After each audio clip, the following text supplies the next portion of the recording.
Buenos días, chicos. En el video de hoy hablaremos del texto y sus características. Comenzaremos leyendo el objetivo. Analizar la estructura textual para poder distinguir en ella los rasgos característicos que dan forma a los diferentes tipos de texto. De inicio, comenzaremos descifrando las partes que conforman la estructura textual. Estas partes son forma y contenido.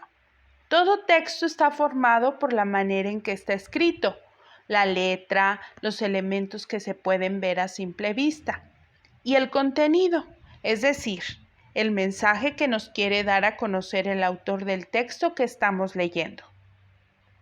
Iniciaremos con la forma. Sus elementos son distribución del contenido. Esto hace referencia a la manera en que está acomodada la información del texto. Esta puede ser de manera continua, es decir, donde las ideas van relacionadas de manera subsecuente, una tras de otra, a través de párrafos, diálogos o estrofas, o discontinua.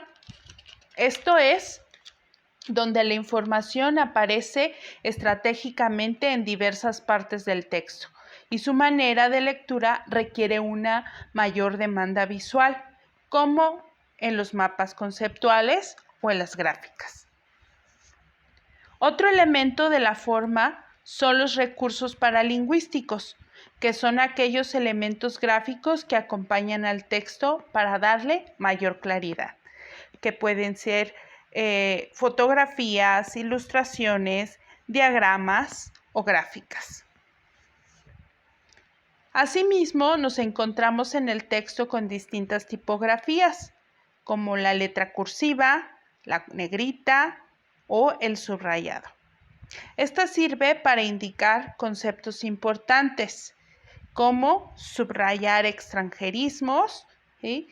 En el caso de las cursivas, indicar hipervínculos, en el caso de las palabras subrayadas, o conceptos importantes, como en el caso de lo que va en negritas.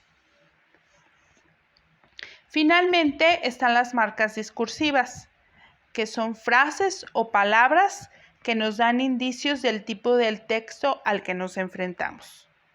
Estas pueden ser palabras técnicas o tecnicismos de una ciencia, que son marcas propias de un discurso científico. Palabras con sentido figurado o metafórico, que nos indican que se trata de un texto literario. O el uso de formas coloquiales, que las utilizamos en textos informativos o de divulgación. También está el uso de los conectores o nexos, que sirven para unir diferentes oraciones. Asimismo, la manera en que está escrito el texto nos indica a qué tipo pertenece. Por ejemplo, un texto con verbos en primera persona nos indica que se trata de un texto argumentativo, pues los verbos en primera persona nos indican una opinión o un pensamiento propio. Y un texto con verbos en tercera persona son marcas de un texto informativo o científico, ¿sí? Porque utiliza formas impersonales del verbo. Del mismo modo, el constante uso de frases interrogativas o exclamativas nos pueden dar indicios de un texto expresivo, literario, como en el caso de los textos dramáticos o teatrales, o un texto argumentativo persuasivo, cuando utilizan, por ejemplo, preguntas retóricas o expresiones admirativas. En esta diapositiva amplió la información de las marcas discursivas. Puedes pausar para leer con mayor detenimiento. Ahora te pediré que pauses el video y contestes la actividad número 1. Si tienes alguna duda o quieres ampliar la información, visita mi sitio web, que también dejaré abajo en los comentarios.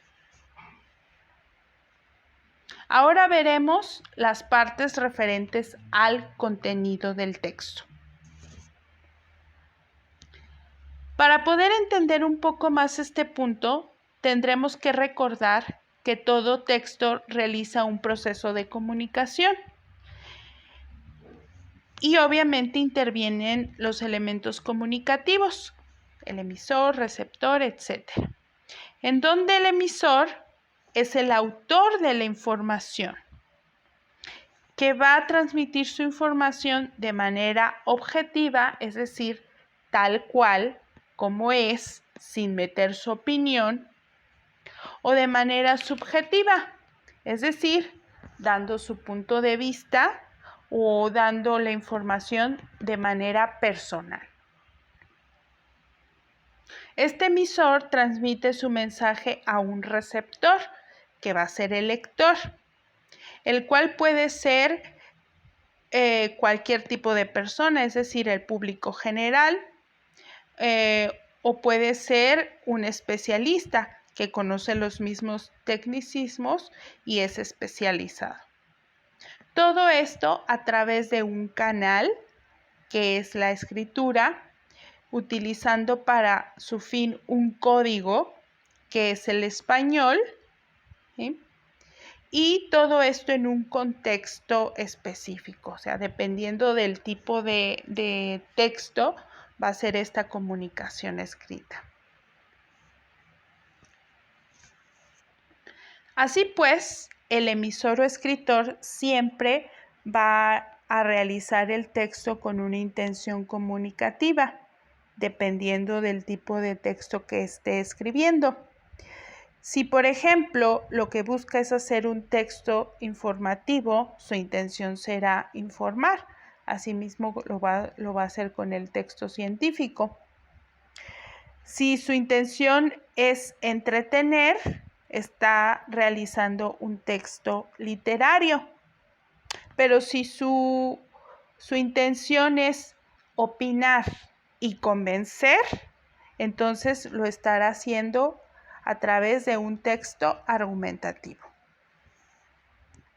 Para transmitir su mensaje, el escritor echa mano de diversos recursos lingüísticos, dependiendo del texto que quiere transmitir, siendo con un vocabulario formal para textos informativos o con términos técnicos para textos científicos, o si lo utiliza un vocabulario más informal o coloquial para textos literarios. Es muy importante que en el momento de escribir su información, el escritor decida la forma de escritura o modalidad textual que va a emplear para transmitir esta información,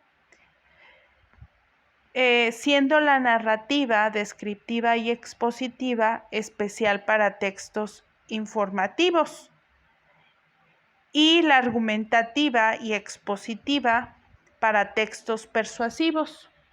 Los textos literarios preferirán la narración y la descripción. Cada intención de los textos responde a una función de la lengua. Estas son 6. La primera es la referencial y es utilizada para transmitir información. Los textos que la utilizan son los periódicos, noticiarios, revistas científicas, etc. La función apelativa se utiliza para convencer o persuadir. En los textos publicitarios o artículos de opinión es muy socorrida. La función poética se centra en la forma o escritura del texto. Busca embellecer el lenguaje con las figuras retóricas. Esta la utilizan los textos literarios o expresivos. La metalingüística es utilizada por los diccionarios principalmente o los profesores de lengua, pues trata de explicar la lengua, o sea, el español, a través de la misma lengua. Como por ejemplo,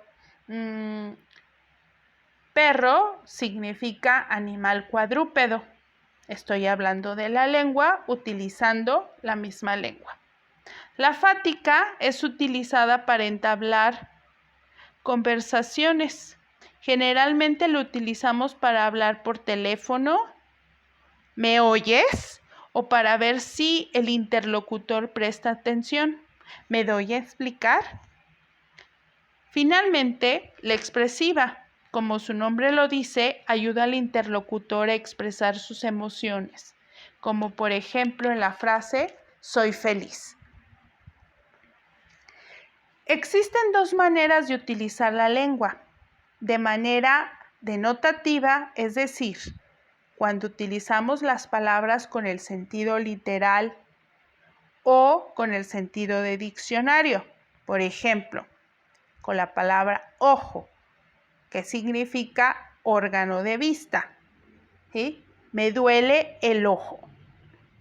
Mientras existe el sentido connotativo, que nos muestra el sentido figurado de las palabras, como por ejemplo en frases como echar ojo, que significa dar un vistazo, me salió un ojo de la cara, que significa me salió muy caro, ¿sí? Y ese significado dependerá del contexto de la oración y del uso que le dé cada hablante. El sentido denotativo lo utilizan comúnmente los textos informativos, científicos. El sentido connotativo es más utilizado por los textos literarios o bien los argumentativos. Todo texto tiene un propósito, ya sea expresar de manera bella, informar algo o hacer que el otro piense lo que yo quiero que haga. Para ello utilizaré varios recursos, como por ejemplo, para transmitir una información específica o utilizar recursos retóricos para convencer en el caso del texto persuasivo. Finalmente, todo texto se organizará de una determinada manera. A eso se le llama organización textual. Todos los textos tienen tres partes: introducción, desarrollo y conclusión. Solamente que en cada uno variará el contenido. Por ejemplo, el texto argumentativo siempre iniciará en su introducción con una tesis u opinión, luego desarrollará sus ideas en el cuerpo argumentativo y terminará con una conclusión. El texto literario iniciará con el planteamiento, luego el nudo o desarrollo y terminará en el desenlace. Ahora pausa el video y realiza la actividad número 2. Por otra parte, será importante saber diferenciar el tema y el asunto de los diferentes tipos de texto. El asunto siempre responderá a la pregunta ¿de qué habla el texto? De amor, de muerte, ¿sí? Un ejemplo es la incorporación de la mujer al ejército. Esta tendrá que ser solamente una palabra o frase abstracta. Abstracto significa que no se puede ver, no se puede tocar, que engloba de qué trata el texto. Mientras el tema incluirá, aparte del asunto que ya ha sido explicado, la justificación y la actitud del autor, quedando una idea más específica y directa, la cual tendrá que ser breve y abstracta. Un ejemplo: justificación de incorporación de la mujer al ejército por suponer un paso importante en la igualdad de género. Ahora, pausa el video y realiza la actividad número 3.